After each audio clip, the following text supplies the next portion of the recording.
नमस्कार, जय हिंद, जय मिथिला। हम छी कृष्णा और अहाँ देख रहल छी स्टैंड विथ मिथिला। एखन हम छी प्रयागराज के नगरी में और जेना कि अहाँ देख रहल छी ई अछि स्टेशन और ई स्टेशन अछि झूसी के। अहाँ सबके हम बता दी, मिथिला से जँ केओ अगर महाकुंभ के लेल आबऽ चाहै छथि, महाकुंभ मेला घूमऽ चाहै छथि तो आबि सकै छथि। और तमाम सारा ट्रेन छै मधुबनी दरभंगा से ओ पकड़ि कऽ अहाँ प्रयागराज, जे कि पहिल नाम छलै एकर इलाहाबाद, पहिले जे नाम छलै इलाहाबाद, अहाँ ओतऽ तक आबि सकै छी। और एतऽसँ तकरीबन प्रयागराज से तकरीबन 10 से 12 किलोमीटर पड़ै छै संगम। लेकिन अगर अहाँ ओहिसँ 3-4 छोटका स्टॉपेज पहिले अगर उतरबै तऽ ओ नाम छै झूसी। झूसी अगर अहाँ सर्च करबै तऽ अहाँके भेट जायत, वेयर इज माई ट्रेन पर। अहाँ झूसी उतरलाके बाद एतऽसँ पैदल यात्रा करबै 3 किलोमीटर के, या फिर अहाँ कोनो रिक्शा भी लऽ सकै छी, लेकिन हमरा जेतुका खबर है एखन तक ओ ई अछि जे अहाँ एतऽसँ पैदल जेबै। दोसर बात अहाँके हम बता दी, महाकुंभ अहाँ सबके बुझल है हर एक 12 वर्ष के बाद लागै छै महाकुंभ, जे कि प्रयागराज, उज्जैन और अहाँके नासिक में और हरिद्वार में, ई 4 जगह पर जे कि मुख्य तौर पर जे आयोजन होइ छै वो होइ छै अहाँके प्रयागराज में। लेकिन चूँकि ई 144 वर्ष बाद, अगर अहाँ खगोल शास्त्र के मुताबिक भी देखबै, साइंस के साइंटिफिक तरीका से भी देखबै तऽ अहाँके महाकुंभ के जे इम्पोर्टेंस छै वो अहाँके बुझऽ में आबि जायत।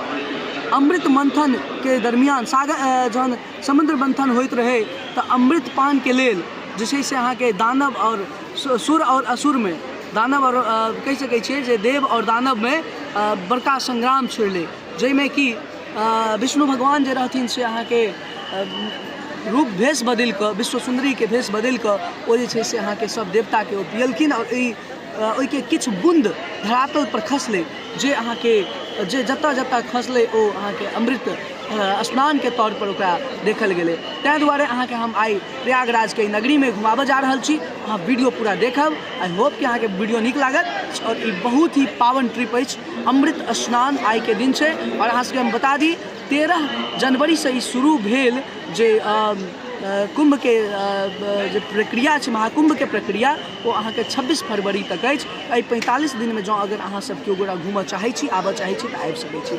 आओ अहाँ सब गोटा के प्रयागराज के नगरी में बहुत बहुत अहाँके वेलकम अछि। अहाँ देख लियौ भीड़ कते छै, और अहिना एतऽ अहाँके धीरे धीरे भीड़ बढ़ैत जाइ छै।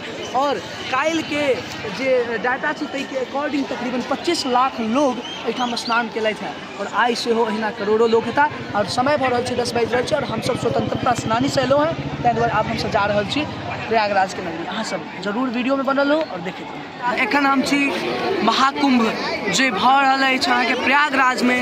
अहाँ सबके बुझल है 144 वर्ष के बाद 12 कुंभ लगलाक बाद जे छै से ई महाकुंभ लागि रहल अछि, जे 2025 में अइ।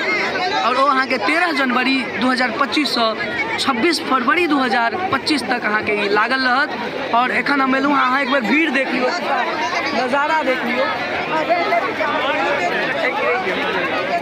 हजारों लाखों के संख्या में, करोड़ों के संख्या में देख सकै छी लोग सब स्नान करै छथि। और पूरा एक लाखों के संख्या में लोग अहाँके जे छै से एतऽ आबि कऽ स्नान करै छथि, पूजा करै छथि। अहूँ सब आबि सकै छी। और बड़ी पावन तिथि छलै आइ, अमृत स्नान छल, और हमसब एतऽ स्नान केलहुँ हैं, और बड़ा सुंदर महसूस भऽ रहल अछि। सनातन संस्कृति के ई सबसँ अद्भुत संगम जकरा कहै छै, वएह तट पर हमसब छी।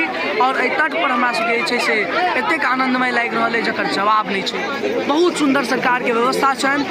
चूँकि 50 करोड़ के जनसंख्या के आशंका छै जे एहिठाम आबि कऽ ई 50 करोड़ सनातनी एतऽ आबि कऽ जे छै से स्नान करता, ताहिके वजहसँ एतऽ कनि अहाँके भीड़ देखऽ के भेट सकैया।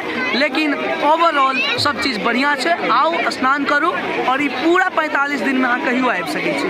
ताहि दुआरे हमर सबके प्रयास छलै जे स्टैंड विथ मिथिला के किछु फुटेज अहाँ सबके लेल हम कलेक्ट करी और देखाबी। आई होप कि अहाँ सबके ई जे देख रहल छी पूरा ई सब चीज के देखलाक बाद अहाँके इच्छा सेहो हैत, अहूँके इच्छा हैत जे एतऽ आबि कऽ दर्शन करी। ताहि दुआरे हमसब अहाँके ई फुटेज देखा रहल छी। धन्यवाद, नमस्कार, जय हिंद।